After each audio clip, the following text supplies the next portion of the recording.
Uh, Hello, everyone. My name is Hussein Harris, and this is my Phase 2 project submission for Cybersecurity 3300. In this presentation, I'll walk through each of the required steps, beginning with hardware requirements for virtualization, followed by downloading VirtualBox and downloading the Kali Linux installer ISO, and also creating and configuring a virtual machine, installing the operation system, and finally demonstrating the use of Nmap. I will also, in each step, clearly show that anyone on my team would be able to follow the process and recreate the exact same setup. So, first, you gotta have VirtualBox. I have it downloaded right here. To successfully run a virtual machine, the host computer must meet a few requirements: hardware, virtualization creates a computer inside of your computer, which makes the system needs enough resources to support both the host and the guest machine. The first requirement is a 64-bit processor, and it must support virtualization technologies such as Intel VTX or AMD. Most modern processors have this, but it can be disabled in BIOS, so it is important to confirm that virtualization is enabled before you do anything. Next is memory. Kali Linux recommends a minimum of 2 GB RAM, but in practice, given the virtual machine, 4 GB RAM, it's could do the job, but 4 GB is actually better, but you could do it with 2 GB, especially when running tools like Nmap. This space and at least it needs at least 20 to 30 gigabytes of free storage. It's recommended to hold the Kali system, install tools, and updates. This ensures the VirtualBox would run smoothly and doesn't run out of space, so you don't have troubles. So, first, you got to see if your computer meets the requirements, which my computer does. The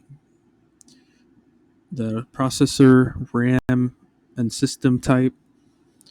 My host operation system for this project is Windows 11. VirtualBox supports Windows, Linux, Mac OS, but Windows is commonly used because it provides strong compatibility and easy installation. When running VirtualBox, it is important that the host operation system is up to date and supports uh, virtualization features. Windows handles this well when the VirtualBox application installs without any special configuration. This makes Windows an excellent platform for cybersecurity students who are learning virtualization for the first time. To install VirtualBox, you must visit this website right here. You gotta go to virtualbox.org, and then you gotta scroll down, and based on what you use, Windows host, Mac OS, Linux, Solaris host. So just choose what platform you're using, and then it is completely free and it's trusted in the cybersecurity industry. You can select the installer for your operation system. In my case, Windows Host. This is the one I use.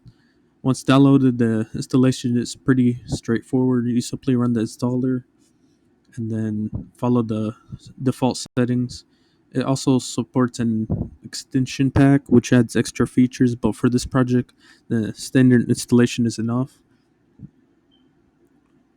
And then you also got to download the Kali Linux. It is one of the most widely used operation systems for cybersecurity professionals. It includes hundreds of testing tools and is built for researchers, students, and hackers also. To download Kali, I went to the Kali.org, and then you just navigate it to the installer images. I just click the download button and select the 64-bit installer ISO. The ISO file allows us to install Kali Linux manually inside VirtualBox, which gives us full control over this disk and system configurations. Downloading from the official website is important to ensure the authenticity and integrity of the operating system. So I installed both VirtualBox and Kali Linux. They are open source and free to use. VirtualBox is licensed under GPL v2, meaning users are allowed to run and study and modify the software freely. Kali Linux is also free, but its tools are extremely powerful. These tools must be only used in legal environments such as labs or school projects, or if you have permission. The limitation is not the software itself, but in ensuring that the tools are used and with responsibility. Once the files are downloaded for both VirtualBox and Kali Linux, um, here's my Kali Linux settings. You gotta ensure that the settings meet what that's required. For memory, I use 4096 megabytes, which is 4 gigabytes, and then it ensures the system performs smoothly. And I also assign two processor cores, so tools like Nmap can run efficiently. Next, I created a dynamically virtual hard disk drive with the size of 30 gigabytes under the storage settings. I attached the Kali Linux installer ISO as the optical drive so the virtual machine can boot from it. And then I created a dynamically virtual hard disk drive with the size of 30 gigabytes.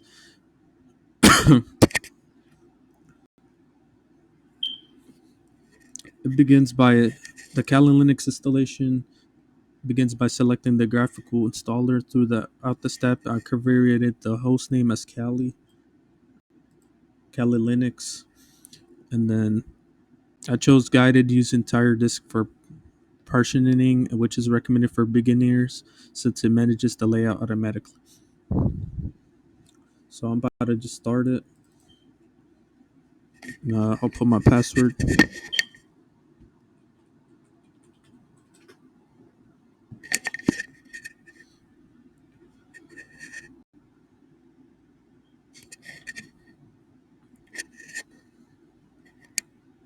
So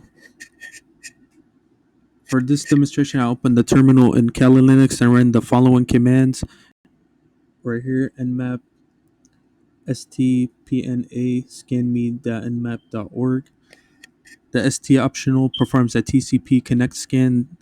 The PN flag disables host discovery, treating the target as online.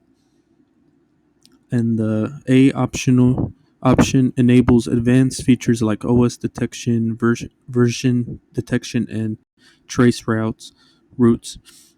The results show several open ports, including port 22 for SSH, port 80 for an web server Apache, and additional Nmap testing ports such as 9929 and 31337. The scan demonstrates how cybersecurity analysts gather information about a target system in order to assess its security posture.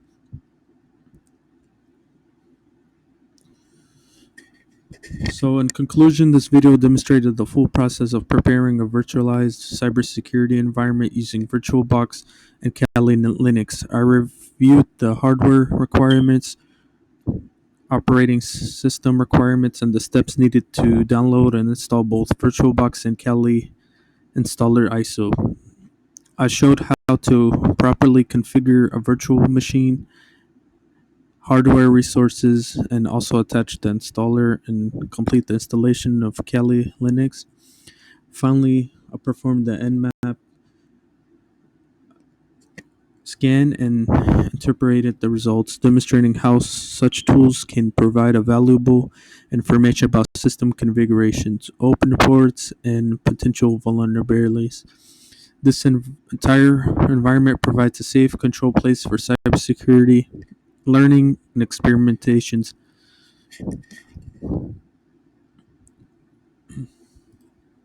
Thank you for watching. This will be it.